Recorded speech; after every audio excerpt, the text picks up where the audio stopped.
Today we're going to be looking at Xavier Worthy's new combine record 4.21 40-yard dash. We're going to be going into the 10-yard splits, his miles per hour, and just giving you a little bit more in-depth look at how he was able to accomplish the great feat of running a 4.21 40, and we're going to hop right into it. I'm just going to give a quick introduction. My name is Morey Croson, and I do breakdowns just like this all the time, helping athletes to be able to improve their speed, really getting specific into some of the numbers that go into being able to run fast. And so when we look at Xavier Worthy here, he does a great job with that initial action.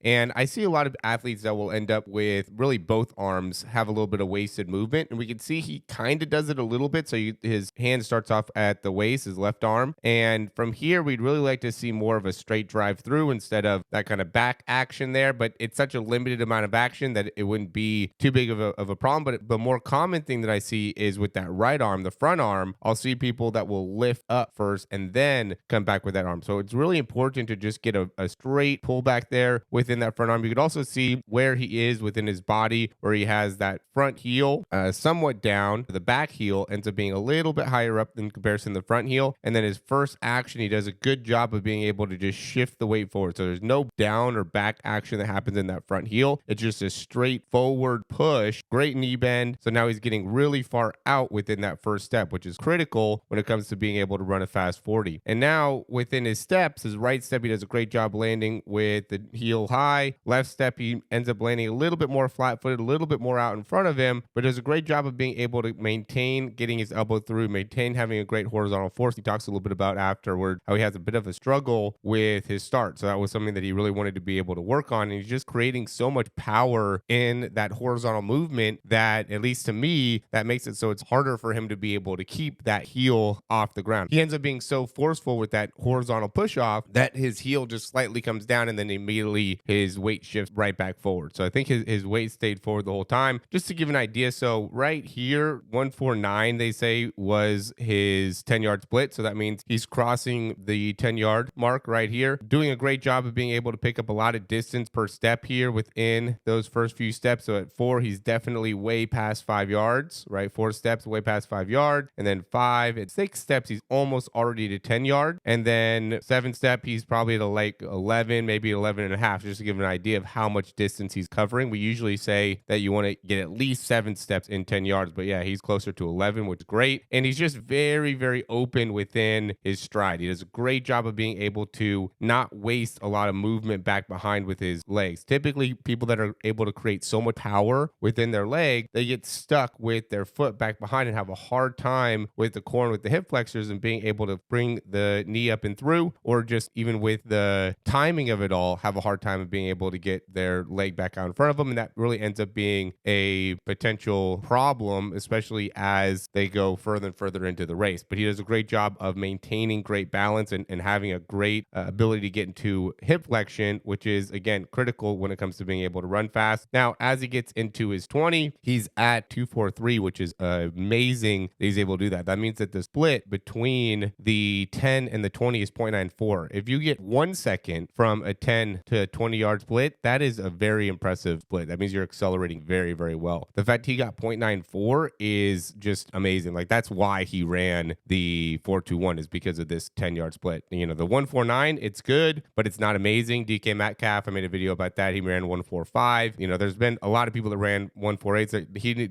would tied for the best for the 10-yard split. The 1.49 is not amazing. It's definitely a very high level, but it's not something that has never been accomplished before in comparison to the 4.21. Never been accomplished before, at least at the NFL Combine. Now, another very impressive thing is this is his 11th step as he's crossing the 20-yard mark. So he's picking up a ton of ground here per step. Again, it's very difficult for a lot of times for athletes just to be able to effectively get 12 steps in 20 yards, where he's already at 11 step, and again, doesn't show any signs of being able to slow down, is continuing to accelerate as he's getting going here. And as he gets into 30 now, we'll go, and I'd say that this was about when he crossed the 30, which was 3.33 seconds. So he went from a 2.43.20 to a 3.33.30, which means that he did that in 0.90, which is about 22.7 miles an hour. I think he's probably still accelerating through here. Now, just to get into the last part of the race, because now he crosses it right on time at 4.21, right? And that ends up being a 0.88, which is a 23.24 mile per hour. I probably, these are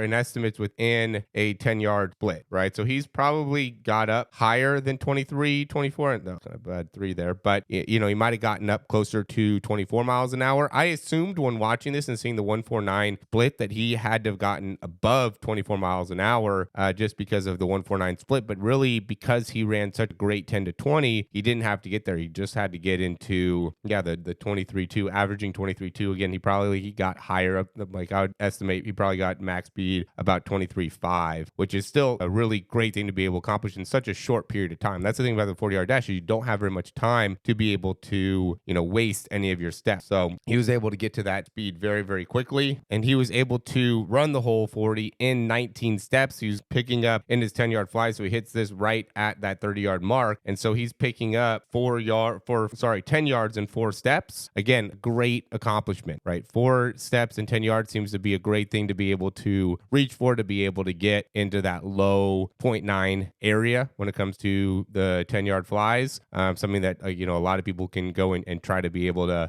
match, right? Set up cones that are 10 yards away and be able to get those in 4 steps and still be able to maintain great turnover and running. You don't want to have bound to get there. You want to be actually sprinting to be able to cover that range, and just working on that, practicing on that is a great thing to be able to potentially help you improve within your sprinting. Again, it's great to be able to take different looks at this, get different angles here. It really stands out, again, how horizontal he's getting. He's staying very forward with his body. He's keeping his chin down, and really with the right arm, and we can see this better from the other angle, he does a great job of pulling that right elbow back, and then that left arm almost goes more straight down. So it's like he's getting a little bit more of a vertical force out of that right leg and a little bit more of like a horizontal force with the left leg. I think that we all have that kind of within our running form, where you have one side that's a little bit more set up to create horizontal force, and the other side is more set up to create vertical force. Again, another great ankle to be able to see. And I love this because we could really see with this first step how he's going straight forward with the knee and getting great dorsiflexion here. I see a lot of people when they're starting have a hard time getting into these positions. And then even as he's loading, so when he's here, he's flat-footed. As he absorbs, he does a great job of going outward with the knee, inwards with the heel. And this is a position that like commonly you're taught to be able to get into when you're like squatting, right? Is to be able to have a slight external rotation within the hip. Obviously, we would, when you're squatting, you're not going to have your heel up typically, but in terms of what's happening within the hip, you're going to end up being in a similar type of biomechanical position. And so I think it helps to be able to really see that and understand that when it comes to the landing. Again, great job going straight forward with the knee, getting into a large amount of internal rotation of the hip, and he's getting definitely some side to side momentum within his head, within his spine, right? We can see how he's moving side to side within his head, within his body, and really translating that into an outward movement, right? So we don't want to end up being too stiff and too much into straight extension. There needs to be some lateral shifting happening even within his steps here. Like I'll see people all the time that when they're running, they're almost running like they're on a train track, right? So their legs would be kind of crossing over within their hips. Here we can see a great example of him staying on the outside part of the lines here, or not,